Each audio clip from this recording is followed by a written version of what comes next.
Hello and welcome. You're watching Royal Ranthambore presents BT Golf. I'm Sakshi Batra and with me is somebody very special. Mr. Ramalingam Subramanian is with us and he's the president at Wilson and Hughes. Warm welcome to you, sir. Thank you so much for taking the time out to speak to us. Thank you so much. Thank you so much for having me here. That's wonderful to know. And you're somebody who's actually set up all the tech and the advanced tech companies like, CoinDCX, and now you're going to be setting up digital at Wilson and Hughes. You've acquired such a legendary brand like Cox and Kings. I wanted to first begin by understanding which way are you going to be taking forward the brand into, what's the vision behind it? Because of course, there has been some traditional ways of running the travel and tourism business in India, and now with you at the forefront of tech, it's going to be a completely different ballgame. Yes, yes, sure. So I generally talk about this. We have acquired a brand which is perhaps the oldest brand, but we're trying to bring in a very new avatar, trying to modernize it for today's day and age. Because we truly believe travel opens up your mind, travel opens up your horizons, and as the world is heading towards more and more into their mobile phones, I think travel can actually help you see the world in a different view.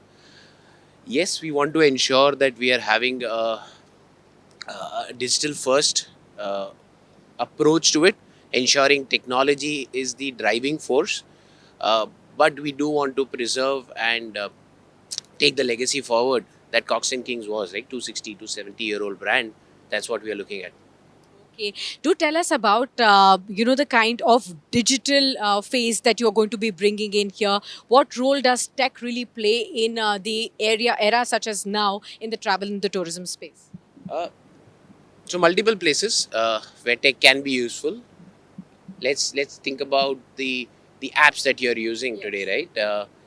Uh, from the interface to the way the actual delivery happens to the analytics that can be leveraged, we are looking at multiple facets where technology can actually become a driving force. For a long time, tech has moved into digitization per se, but now is the era of value added services. Now is the time when we start thinking traveler first, which is where I think there is a lot of scope in terms of the delivery of service as well as conceptualizing newer avenues, newer kinds of packages that can be designed.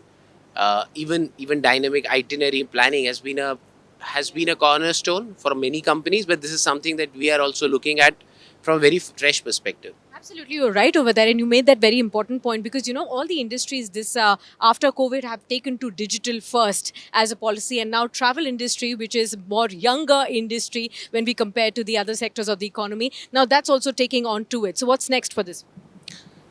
Yes, so multiple things, be it on the corporate travel bit, be it on luxury travel. As a brand, we were also fortunate enough to have a 260-year-old legacy across segments of travel. I think that is something that we want to bring in afresh into a new digital perspective.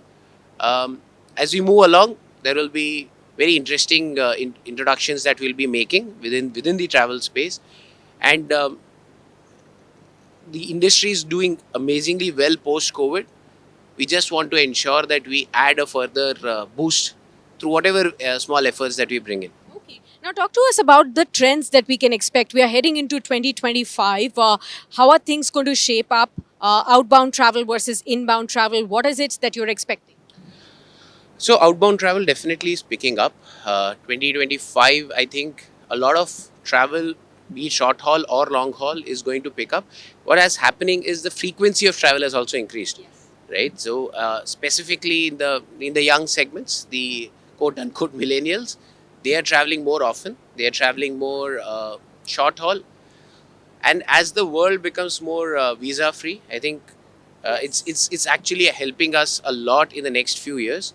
Very interestingly, India is trying to become that big destination. Kumbh is happening next year, right? So it's these are good avenues for also building inbound. There is a lot of impetus by state governments. We've been fortunate enough to be in some conversations where they are looking at building more destinations which are tourism friendly, which can attract a lot of inbound. And then the larger India story is definitely helping and aiding in making this happen. So 2025, I think both in terms of inbound and outbound travel is going to be much, much better than whatever we have seen so far. It's wonderful to hear, Ram. But also, since you talked about the government's part, I want to understand, what is the big ask from the travel and the tourism space right now from the government? We do know that this government is focused on increasing inbound travel right there. We've seen how Prime Minister Modi was promoting our inbound destinations as well, rather than for people to go to nearby short haul Southeast Asian countries right there. What is it that you are asking for us to spur growth? From the government side, I think it has been a good boost that they have also been bringing in. Uh, just one piece that as an industry we've been talking for a while. We have been active in terms of the Southeast Asia, the short haul travels. It would be good if we can build some system by which we can also be very friendly for the Southeast Asians to come inbound. Right? Traditionally, India has been seeking inbound travel from the Europeans, the Americans.